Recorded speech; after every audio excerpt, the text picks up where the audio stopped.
Justin Ham. Please give him a nice round of applause.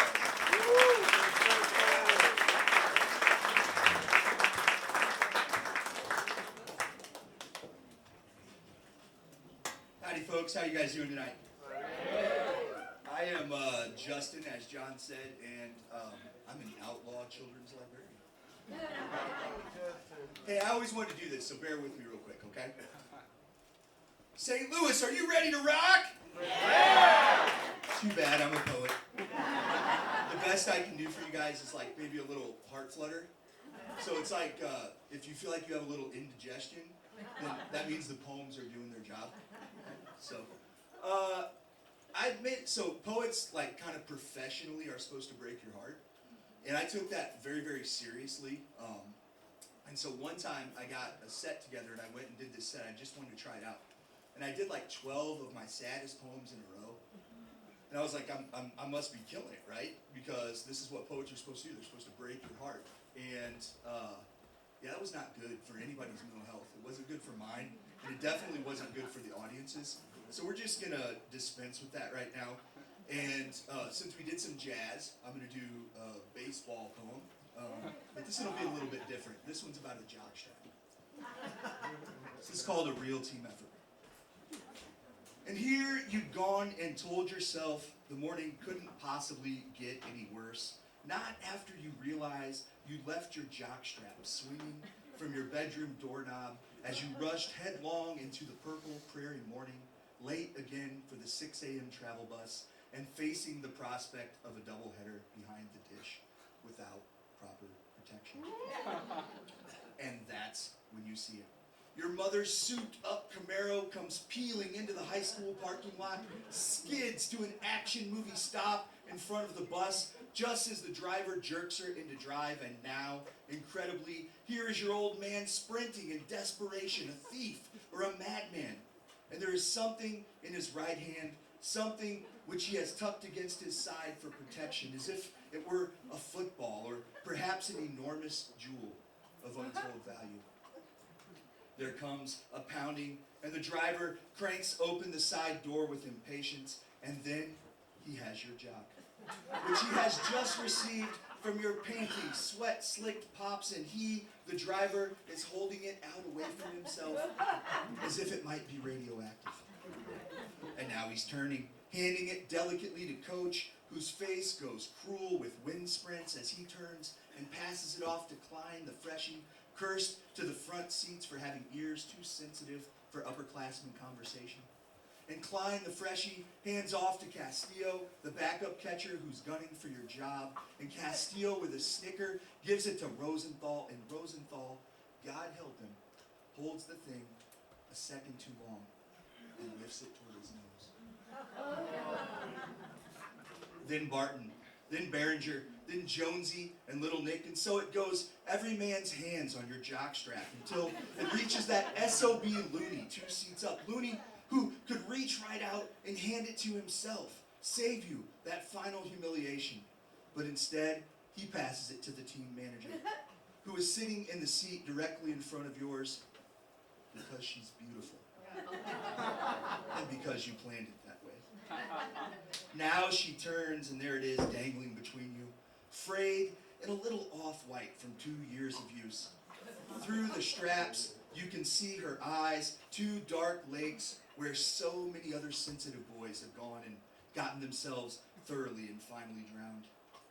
You reach out to take what is yours, and you wonder, is this what the old broken men think of when they stare out their windows and into empty backyards, swigging their warm beers and sighing now and then?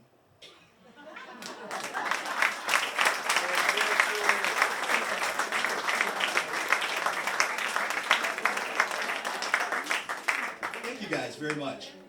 So, let's see, maybe we'll commence with the heartbreak now. This is, we'll stick with the music theme. I like to do, this is my second time that I've been here, and I like to try to do at least a few music poems to go along with the theme. And so this one is called Stranger at the Only Fueling Station in Kingston, Arkansas. And this is based on a true story. My children still think this man's a celebrity. We met him at a gas station, and he insisted that he had written most of John Denver's early songs, which was not not true, but here's the poem. Stranger at the only fueling station in Kingston, Arkansas. He's a songwriter, he tells us. He used to sleep in Nashville, Tennessee. Now he keeps a ranch up over that middle mountain. Says he wrote quite a few of John Denver's early songs under a different man's name, which I know isn't true, but there's no doubting the whiskey barrels of grief behind his wide, yellow eyes. My wife is past 6 months, he tells us. When the 9 angels come to claim my bones too, I traded them my 2 front teeth for a little more time to make up words in the dark. Cigarette smoke leaks from that very tooth gap as he laughs his bullfrog laugh and makes a guitar gesture down around his hips. Then his face slackens, lips beginning to lightly tremble. They come from the mountains, he says, their faces as cold as the moon's. I wasn't ready for them, he says. Jesus, he says, I was still sweeping her hair from the corners of our room.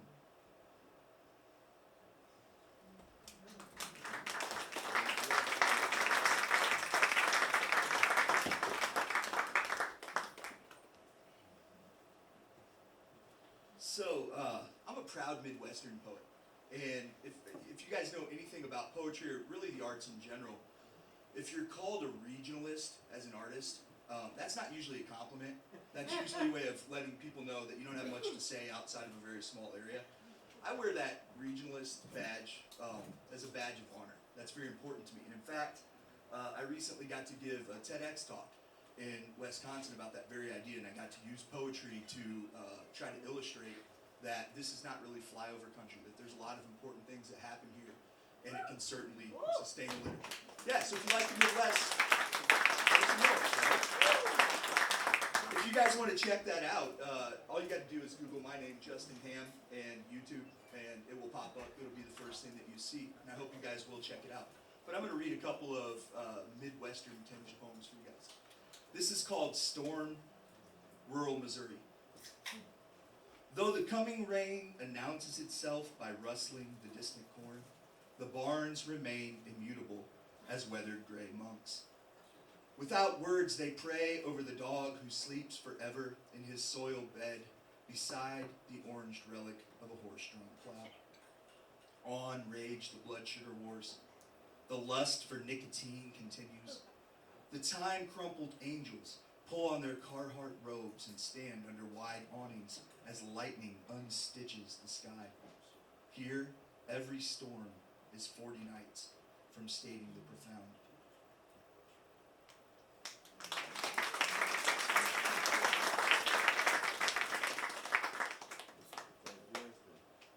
Let's see here. Let me see if I can find something to embarrass my wife. Yeah, she was so sweet to come down with me, and so I can't let her off the hook. So I've got a few of these poems. They're called marriage detail poems. They're little details of marriage. When I was like younger, all I really wanted to do was like get old enough to where the young guys would come up to me and they'd ask me something and I could say, now son. I just always wanted to call somebody son and have it be like realistic, you know. And so these poems are sort of like, when they ask me about marriage, I'm like, well, let me just read these to you, you know, and then you make your mind up about what you think. So this is called marriage detail number 2. You have been fighting at the restaurant to taunt her. You lean over and whisper, I'm just going to kill you with kindness. She rips into her lemon chicken, pauses, says, that's good to know. I'm going to kill you with a knife. Then, that long moment of silence as you wait and wait and finally realize she really isn't going to laugh.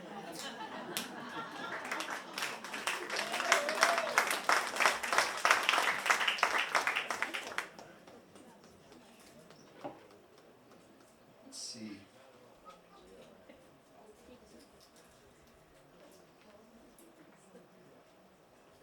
This is marriage detail number 1.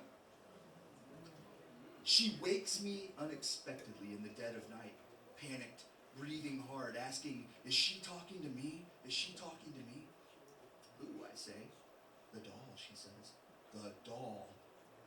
then immediately begins to snore again, leaving me alone to contemplate that while staring into the darkness.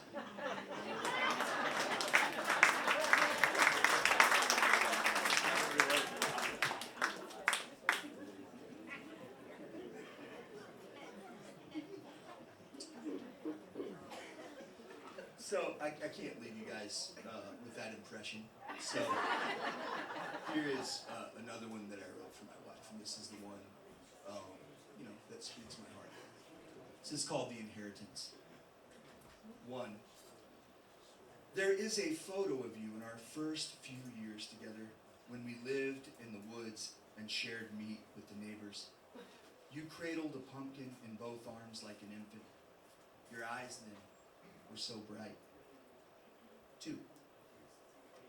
My mother had an instinct for violence. Over the years, I learned which words would cause the cold sting of her hand across my face. Then I said them just to punish her with guilt. 3. I was 5 when my grandfather took me out to the farm where his brother slung hay and led me around on that star-kissed beauty of a horse. Grandpa was so gentle with me and with the mare who seemed half in love from the way she nuzzled his hair, and yet, who do you think taught my mother to hit? 4. If I loved you once for those bright eyes, I love you more now for everything that has made them a little tired. This is a story about how a cycle breaks, about how you taught me there are better rivers in which we can drown our ancestors' rage. This is a story about our confident daughters who know nothing of pain except the hairbrush through tough tangles before bed. As for me, I know nothing of what you have borne to get us here. But listen, I am trying. 5. Green fingers of grass reach up through late April snow. A good man we know lies unconscious in the hospital with a stroke. Our new baby would have been about a month old by now. We walk the gaudy aisles of the supercenter, my hand against the small of your back. Our girls alternate requests for all things sugar with questions about the nature of God. Here we are. We have done it. We have made it. It feels so much like coming home when I stop to press my face into your hair.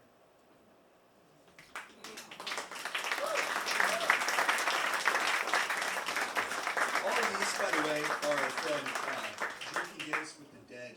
This is poems 2007 and 21. This is from Spartan Press in Kansas City, and it collects pretty much all the poems from my first 4 collections. So normally I wear my holy jeans, lots of holes in them when I come up, because when I want to talk about buying my book, I tell people, if you just buy a couple more copies, I can buy jeans that will actually cover my knees. So they were dirty, so I wore my whole jeans today.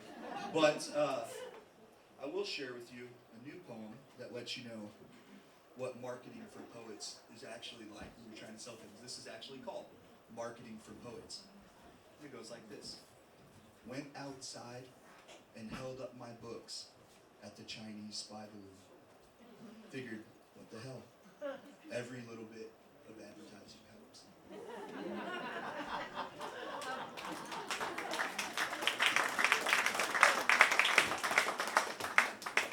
I'm just going to do 2 more so that we can make some room for the beautiful music to come back out here. So I'll get to those real quick. This one is a newer one, and it does require a little setup. So back in like 2010, Bob Dylan came when Obama was in the White House, and he sang a version of The Times They Are A-Changin'. And it was televised, and it was, even though he was doing his best to kind of make it sound like the original version, Bob's voice had seen some better days, and so it was a ragged version, but thinking on that for a long time, it had its own beauty because of what it expressed, because of the way he had aged and changed, made the song age and change too. And I thought about that. It took me, well, what's it been? 13 years to write the poem, because I've been thinking about it that long, trying to get an understanding for it. So this is that poem. 2010 in the White House, Dylan sings, "The times, they are a-changin'. It was once a proud warning, a battle cry buzzing with the pre-electric power of his percussive strumming. A dream about to come true, if only the young folks would keep right on singing it and believing and meaning it and wanting it and repeating it. The story of a great big storm, centuries in the brewing, and you must have felt like a flower that opens to the sun in the morning to look up and listen and feel what was coming. But here, in the president's house in the new virtual age, change doesn't mean the same thing as change. The master's hair's grown thinner. The master's curls have gone grayer. In a suit worth more than a common man's car, it's been a long time since he worked anyone's farm, and he struggles to handle his acoustic guitar, hand leaving the neck and hiding around near the small of his back, now and then to stretch out the ache of arthritis. His voice cracks, it strains, the anthem now a torn lament for a revolution that never came. It's vulnerable, it's honest, it's stripped of bravado, so sad, it's almost pretty. The story of how even the gods will grow frail, of how sometimes hope floats, but more often it fails.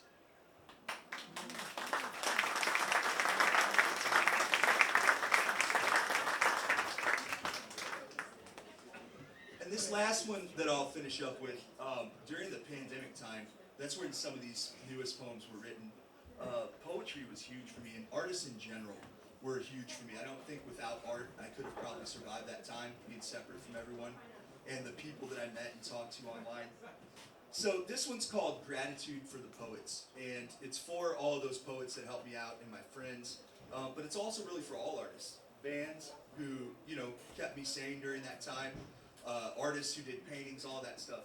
And it's especially tonight for my friend John Dorsey too, who's going through some illness right now, and I'd really like him to hear this and know how much I appreciate him and the work that he's made too. So I'll finish with this one. It's called Gratitude for the Poets. Thank you for the blood of peaches and the scarecrows boogieing in the breeze. Thank you for taking the time to polish the face of the moon. Thank you for your slant rhymes and your lovely lyric wind chimes. Thank you for the beers, the coffee, the warm cookies, especially the beers. Thank you, poets, for your postcards from the inner circles of hell, and for speaking your particular spells into the shade of death. Thank you for Wednesday night church and all 52 ways that light can fall upon a leaf. Thank you for the broken pencil tips. Thank you for teaching me that butterflies have hearts inside their wings. Thank you for sneakers on city pavement and for bottling all of the acid of the wars I never had to fight. Thank you for mangers in your lips and the tears in your guitars. Thank you for knowing and wondering, doubting, suggesting, insisting. Thank you for your loyal horses and your dark woods filling with snow, for your pool shark shirking school in the judgment of the midday sun, for the invisible drums thrumming beneath your pyrotechnical songs, for the 10-minute vacations and the laying on of hands. Thank you, poets, for giving love its own language. Thank you for giving language. Thank you for giving love. And thank you. If you guys would like to pick up a book, I'll be hanging around.